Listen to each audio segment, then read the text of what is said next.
Hello friends, welcome to our YouTube channel study pre questions.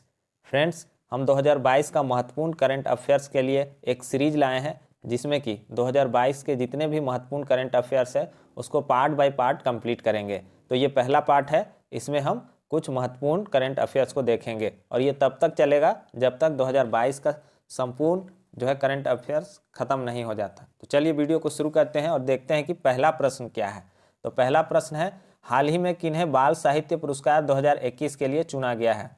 तो ये बाल साहित्य पुरस्कार 2021 के लिए चुना गया है किसको, ये 2022 में चुना गया है। तो सही आंसर क्या हो जाएगा, शोभा हंसदा को। जनवरी का करंट अफेयर्स में ये सब हम करा भी लिए थे और कुछ मिक्स भी है। तो सही आंसर क्या हो जाएगा, शोभा हंसदा। सही आंसर होगा इसका शोभा हंसदा। झारखंड के पूर्वी सिंहभूम जिले के चाकुलिया प्रखंड की शोभा हंसदा का चयन बाल साहित्य पुरस्कार 2021 के लिए किया गया है। उनको उनकी संथाली रचना हॉली मॉन के लिए यह सम्मान मिला है। तो ये रचना आपको याद रखना है। अगला प्रश्न देखेंगे, 23 जून 2022 को संपन्न मांडर हो गया यहाँ पास, मांडर विधानसभा उपचुनाव में कौन विजयी हुआ। तो 2022 में जून में मांडर विधानसभा उपचुनाव हुआ था, उसमें कौन विजयी हुआ था, तो शिल्पी नेहा तिर्की जो कि कांग्रेस से थी। तो सही आंसर क्या हो जाएगा, ऑप्शन बी। शिल्पी नेहा तिर्की आप जानते हैं कि बंधु तिर्की की बेटी है। तो सही आंसर क्या हो जाएगा, ऑप्शन बी। अगला प्रश्न है, हाल ही में सैम्यूल होरो का निधन हो गया, वह क्या थे। तो सैम्यूल होरो का 2022 में निधन हुआ है। वे पूर्व विधायक सह झारखंड आंदोलनकारी, वे झारखंड के पूर्व विधायक और साथ में झारखंड आंदोलनकारी थे। तो सही आंसर हो जाएगा ऑप्शन डी। ये 1962 में तोरपा विधानसभा से चुनाव लड़कर विधायक बने थे और इन्होंने झारखंड पार्टी से चुनाव लड़ा था। उन्होंने झारखंड पार्टी के कांग्रेस में विलय का विरोध भी किया था। तो झारखंड पार्टी का जो कांग्रेस में विलय हो गया था उसका ये विरोध भी किए थे। तो सही आंसर क्या होगा इसका, पूर्व विधायक सह झारखंड आंदोलनकारी थे ये। अगला प्रश्न है, 30 जून 2022 को संथाल हुल का कौन सा दिवस मनाया गया। तो 2022 में 30 जून को संथाल हुल दिवस मनाया गया, या हुल दिवस भी कहते हैं उसको। तो ये कैवां हुल दिवस था, 150वां। तो सही आंसर क्या हो जाएगा, 150वां। ये 150वां था, इसलिए ये महत्वपूर्ण हो जाता है, एग्जाम में पूछा जा सकता है। तो 30 जून 1855 को क्या हुआ था कि झारखंड के आदिवासियों ने अंग्रेजी हुकूमत के अत्याचार के खिलाफ इन्होंने पहली बार विद्रोह का बिगुल फूका था। और उसमें बहुत अंग्रेजों ने क्या किया था, बहुत मारकाट मचाया था और सिद्धू कान्हू चांद भैरव ये सब उसमें थे और खूब मारपीट हुआ था और बहुत सारे आदिवासियों को उसमें मारा गया था। तो उसी की याद में ये हुल दिवस मनाया जाता है। हाल ही में इंडियन स्टेट फॉरेस्ट रिपोर्ट 2021 के अनुसार झारखंड में कितना वन क्षेत्र बढ़ा है। तो ये 2022 में ये रिपोर्ट आया है, इंडियन स्टेट फॉरेस्ट रिपोर्ट 2021। तो इसके हिसाब से झारखंड में कितना वन क्षेत्र बढ़ा है, तो इस तरह से क्वेश्चन पूछा जाएगा। तो सही आंसर क्या हो जाएगा, 110 वर्ग किलोमीटर। कितना वन क्षेत्र बढ़ा है, 110 वर्ग kilometre. Forest survey of India की रिपोर्ट में झारखंड में 110 वर्ग किलोमीटर वन क्षेत्र बढ़ गया है। देश के कुल 5 राज्यों में ही वन क्षेत्र बढ़ा है, इसमें झारखंड भी शामिल है। लेकिन झारखंड में वन क्षेत्र तो बढ़ा है, लेकिन राज्य में घना जंगल क्या हुआ है, कम हुआ है। अगला प्रश्न देखेंगे, झारखंड के किस जिले में 15 करोड़ वर्ष पुराने जीवाश्म को संरक्षित करने और इको टूरिज्म बढ़ाने के लिए जीवाश्म अभयारण्य खोला गया है। तो ये कहाँ खोला गया है, सही आंसर हो जाएगा इसका साहेबगंज में। सही आंसर होगा साहेबगंज। राजमहल पहाड़ी साहेबगंज के मंडरो प्रखंड स्थित तारा पहाड़ और गुरमी पहाड़ पर करोड़ों वर्ष पुराने बिखरे पड़े जीवाश्म की सुरक्षा के लिए एक पार्क का निर्माण किया गया है यहाँ। अगला प्रश्न देखेंगे, हाल ही में राज्य से किसने योग के क्षेत्र में वर्ल्ड रिकॉर्ड बनाया है। तो झारखंड से है ये और इन्होंने योग के क्षेत्र में वर्ल्ड रिकॉर्ड बनाया है। तो इनका नाम क्या है, इनका नाम है कृतिका कुमारी। सही आंसर हो जाएगा कृतिका कुमारी। जमशेदपुर के मानगो की रहने वाली योग गुरु कृतिका कुमारी ने ऑनलाइन योगा चैंपियनशिप में लगातार 31 मिनट तक हिंडोला आसन करके world book of yoga records में सबसे ज़्यादा देर तक योग करने का रिकॉर्ड अपने नाम दर्ज करा दिया है। तो नाम क्या है, कृतिका कुमारी, जमशेदपुर। रेटिना सर्जरी के लिए राष्ट्रीय स्तर पर मान्यता प्राप्त करने वाला पूर्वी भारत का एकमात्र संस्थान कौन बना। तो रेटिना सर्जरी के लिए राष्ट्रीय स्तर पर मान्यता प्राप्त करने वाला पूर्वी भारत का एकमात्र संस्थान बना है Kashyap memorial eye hospital Ranchi. तो सही आंसर क्या हो जाएगा, option D, Kashyap memorial eye hospital Ranchi. आगे है, राज्य में पेट्रोल पर सब्सिडी देने के लिए कौन सा ऐप लॉन्च किया गया है? इंपॉर्टेंट क्वेश्चन है, तो कौन सा ऐप लॉन्च किया गया था? सही आंसर हो जाएगा इसका सीएम सपोर्ट ऐप। सही आंसर होगा इसका option D, CM support app.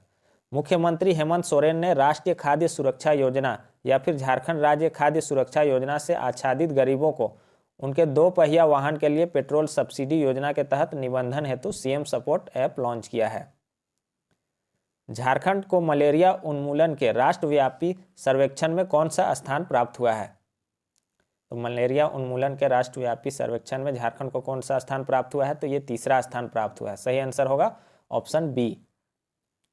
अगला प्रश्न है, झारखंड सरकार द्वारा कितने छात्रों को टैब और रोजाना 2 GB डाटा उपलब्ध कराई जाएगी? तो झारखंड सरकार द्वारा कितने छात्रों को? तो 21,000 छात्रों को क्या होगा? टैब और रोजाना 2 GB डाटा उपलब्ध कराया जाएगा। झारखंड सरकार 136 आवासीय विद्यालय के छात्रों को, याद रखिएगा, आवासीय विद्यालय के छात्रों को टैब के साथ 2 GB फ्री डाटा उपलब्ध कराएगी। इसमें कक्षा 1 से 12वीं तक पढ़ने वाले सभी छात्र छात्राओं को मुफ्त में टैबलेट दिया जाएगा। झारखंड में बिरसा मुंडा अंतर्राष्ट्रीय हवाई अड्डा रांची के बाद दूसरा अंतर्राष्ट्रीय हवाई अड्डा कौन है? आसान क्वेश्चन है।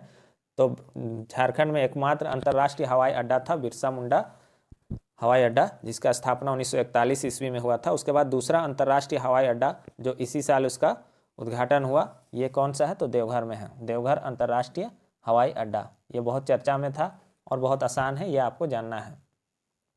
अगला प्रश्न है, बिरसा हरित ग्राम योजना के संबंध में कौन सा कथन सत्य है? तो बिरसा हरित ग्राम योजना झारखंड का एक योजना है।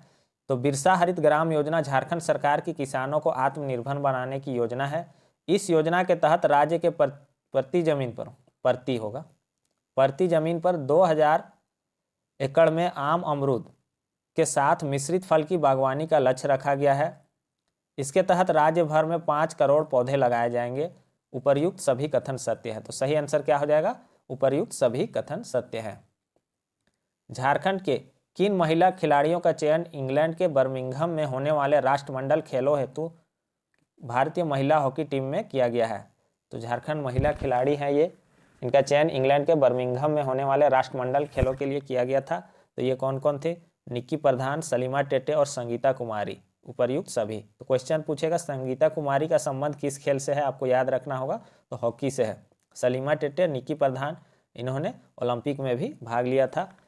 तो निक्की प्रधान 2 बार ओलंपिक में भाग ले चुकी है और पहली हॉकी खिलाड़ी थी जो ओलंपिक में भाग ली थी, निक्की प्रधान। और सलीमा टेटे इस बार साथ में थी और संगीता कुमारी भी क्या है? हॉकी खिलाड़ी है। तो इस तरह से आपको याद रखना होगा। झारखंड राज्य में पत्रकार स्वास्थ्य बीमा योजना के तहत मीडिया कर्मियों का कितनी राशि का दुर्घटना बीमा होगा? तो झारखंड राज्य में ये निर्णय लिया गया है कि पत्रकार स्वास्थ्य बीमा योजना के तहत मीडिया कर्मियों का कितना राशि का बीमा होगा? तो 5 लाख का। सही आंसर हो जाएगा इसका ऑप्शन ए, 5 लाख। सूचना व जनसंपर्क विभाग की ओर से तैयार झारखंड राज्य पत्रकार स्वास्थ्य बीमा योजना नियमावली 2021 के गठन और प्रारूप प्रस्ताव को सीएम सोरेन ने अपनी स्वीकृति दे दी और यह व्यक्तिगत दुर्घटना बीमा होगा कितना का? 5 लाख का होगा। हाल ही में झारखंड के किस डैम में 3 दिवसीय एडवेंचर स्पोर्ट्स का आयोजन किया गया? तो ये कहाँ किया गया है? ये किया गया है मैथन डैम में। कहाँ किया गया है? मैथन डैम में किया गया है। तो सही आंसर क्या हो जाएगा? मैथन डैम धनबाद। ये कब किया गया था? तो 20 से 22 जून तक किया गया था। पर्यटन विभाग की ओर से पहली बार मैथन में ये मेगा स्पोर्ट्स हॉस्टल जो है वहाँ पास उसी के नज़दीक में ये किया गया था। अगला प्रश्न, हाल ही में झारखंड के किस साहित्यकार को पद्मश्री पुरस्कार 2022 के लिए नामित किया गया है? तो इनको 2022 का पद्मश्री पुरस्कार मिला है और इस तरह का क्वेश्चन तो बहुत इंपॉर्टेंट हो जाता है, सबको पता है। डॉक्टर गिरधारी राम गोंझू, इनको मरणोपरांत मिला है। याद रखिएगा, मरणोपरांत डॉक्टर गिरधारी राम गोंझू को क्या मिला है? झारखंड से पद्मश्री पुरस्कार के लिए चुना गया है, इनको मिला है। भारत सरकार द्वारा पद्म पुरस्कार 2022 का ऐलान किया गया है, जिसमें झारखंड के शिक्षाविद गिरधारी राम गोंझू को मरणोपरांत पद्मश्री से सम्मानित किया गया है। हाल ही में झारखंड की कृतिका को मुंबई में आयोजित समारोह में इम्पैक्ट मीडिया अवार्ड से सम्मानित किया गया, उनका संबंध किस जिले से है? तो झारखंड की कृतिका को मुंबई में आयोजित समारोह में इम्पैक्ट मीडिया अवार्ड से सम्मानित किया गया है और उनका संबंध कहाँ से है? तो उनका संबंध रांची जिला से है। सही आंसर क्या हो जाएगा? रांची जिला से। अगला प्रश्न देखेंगे, झारखंड के किस जिले में मुख्यमंत्री हेमंत सोरेन ने वर्ल्ड ट्रेड सेंटर बनाने की घोषणा की है? तो मुख्यमंत्री हेमंत सोरेन ने वर्ल्ड ट्रेड सेंटर बनाने की घोषणा कहाँ की है? तो रांची में। सही आंसर हो जाएगा ऑप्शन सी, रांची में। रांची स्मार्ट सिटी में वर्ल्ड ट्रेड सेंटर बनाया जाएगा। इसके लिए झारखंड कैबिनेट ने 27 करोड़ 42 लाख रुपए की राशि स्वीकृत की है। वर्ल्ड ट्रेड सेंटर में अंतर्राष्ट्रीय कारोबार से संबंधित सारी सुविधाएं एक ही परिसर में मिलेगी। अगला प्रश्न देखेंगे, उड़ीसा के जगन्नाथपुरी में आयोजित एक कार्यक्रम में झारखंड के किस कलाकार को छऊ नृत्य शैली का मुखौटा तैयार करने हेतु गुरु ब्रह्मा अवार्ड प्रदान किया गया? तो किनको? जगन्नाथपुर में आयोजित एक कार्यक्रम में झारखंड के किस कलाकार को छऊ नृत्य शैली का मुखौटा तैयार करने के लिए ब्रह्मा अवार्ड प्रदान किया गया है? गुरु ब्रह्मा अवार्ड ये प्रदान किया गया है किनको? गुरु सुशांत महापात्रा को। सही आंसर हो जाएगा गुरु सुशांत महापात्र। अगला प्रश्न है, झारखंड की महिलाओं को सुरक्षा प्रदान करने के लिए झारखंड पुलिस ने कौन सा पोर्टल की शुरुआत की है?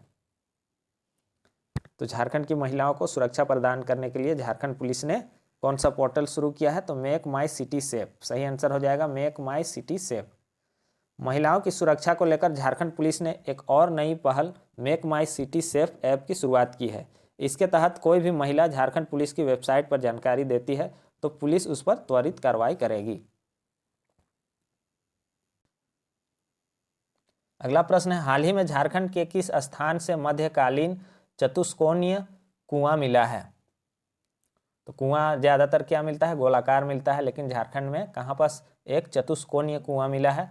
तो ये मिला है बादम हजारीबाग में। सही आंसर क्या हो जाएगा? बादम हजारीबाग। यह कुआं कनपुरा राज के जो छठे राजा थे हेमंत सिंह के समय का माना जा रहा है। तो कहाँ मिला है? बादम हजारीबाग में। अगला प्रश्न है, झारखंड के किस संस्थान के प्रोफेसर कार्बन डाइऑक्साइड का नया कैटेलिस्ट बनाया है? तो झारखंड के किस संस्थान के प्रोफेसर ने कार्बन डाइऑक्साइड का नया कैटेलिस्ट बनाया है? तो यह है IIT ISM धनबाद। सही आंसर होगा ऑप्शन सी। IIT ISM के प्रोफेसर विश्वजीत चौधरी ने कार्बन डाइऑक्साइड का नया कैटेलिस्ट तैयार किया है। प्रोफेसर विश्वजीत केमिस्ट्री विभाग के वैज्ञानिक है और उन्होंने रूसी वैज्ञानिकों के साथ मिलकर कार्बन डाइऑक्साइड का एक नया कैटेलिस्ट तैयार किया है। झारखंड में स्थित किस संस्थान के वैज्ञानिकों ने भूजल से यानी कि भूमि जल से आर्सेनिक को हटाने के लिए अवशोषक विकसित किया है? यहाँ पर अवशोषक होगा, अवशोषक विकसित किया है। तो कहाँ के ये वैज्ञानिकों ने तैयार किया है? तो ये भी है IIT ISM धनबाद। सही आंसर हो जाएगा ऑप्शन बी। झारखंड सरकार ने राज्य की वन अर्थव्यवस्था को सशक्त बनाने के लिए किस के साथ समझौता किया है? तो झारखंड राज्य सरकार ने वन अर्थव्यवस्था को सशक्त बनाने के लिए किसके साथ समझौता किया है? तो ये किए हैं Indian school of business Hyderabad के साथ। सही आंसर हो जाएगा ऑप्शन बी। हाल ही में अस्मिता दोरजी पूरक ऑक्सीजन का उपयोग किए बिना माउंट एवरेस्ट के दक्षिण शिखर पर पहुंचने वाली पहली भारतीय महिला बनी। उनका संबंध है? तो इनका नाम है अस्मिता दोरजी, जो कि पूरक ऑक्सीजन का उपयोग किए बिना माउंट एवरेस्ट के दक्षिण शिखर पर पहुंचने वाली पहली भारतीय महिला बनी है। तो इनका संबंध कहाँ से है? तो इनका संबंध है जमशेदपुर से। सही आंसर हो जाएगा ऑप्शन डी, जमशेदपुर। नाम याद रखना है। अगला प्रश्न है, झारखंड राज्य को गुजरात से कितना मेगावाट सौर ऊर्जा मिलना शुरू हो गया है? तो सही आंसर क्या हो जाएगा? झारखंड राज्य को गुजरात से 200 मेगावाट जो है सौर ऊर्जा मिलना शुरू हो गया है। इस तरह से क्वेश्चन पहले पूछा जा चुका है JSSC में, तो इस तरह से क्वेश्चन पूछा जा सकता है, याद रखना है। झारखंड बिजली वितरण निगम और solar energy corporation of India के बीच जुलाई 2018 में हुए करार के तहत झारखंड को केवल 2.5 रुपये यानी कि 2.5 रुपये प्रति यूनिट की दर से सौर ऊर्जा मिलना शुरू हो गई है। ये करार 2018 में ही हुआ था। विश्व स्वास्थ्य संगठन द्वारा विश्व तंबाकू निषेध दिवस पर किस भारतीय राज्य को तंबाकू की खपत को नियंत्रित करने हेतु पुरस्कार प्रदान किया गया है? तो विश्व स्वास्थ्य संगठन के द्वारा विश्व तंबाकू निषेध दिवस, जो कि कब मनाया जाता है? जीके का क्वेश्चन है, 31 मई को मनाया जाता है। तो भारतीय किस राज्य को तंबाकू की खपत को नियंत्रित करने हेतु पुरस्कार प्रदान किया गया है? तो यह है झारखंड को। तो सही आंसर हो जाएगा झारखंड को। तो यह क्वेश्चन भी महत्वपूर्ण हो जाता है क्योंकि ये विश्व स्वास्थ्य संगठन के द्वारा ये क्या किया गया है? पुरस्कार प्रदान किया गया है। तो फ्रेंड्स, इस वीडियो में बस इतना ही। अगला पार्ट में फिर देखेंगे। इस तरह से पूरा सीरीज को कंप्लीट करेंगे। जब तक कि 2022 का पूरा करंट अफेयर्स कंप्लीट नहीं हो जाता, ये सीरीज चलता रहेगा। और ये सीरीज और ये वीडियो आपको कैसा लगा कमेंट बॉक्स में ज़रूर बताइएगा। और सीरीज आगे चलना चाहिए कि नहीं, ये भी ज़रूर कमेंट बॉक्स में बताइएगा। और चैनल पर नए हैं तो चैनल को सब्सक्राइब कीजिए और वीडियो को ज़्यादा से ज़्यादा शेयर कीजिए। Thanks for watching.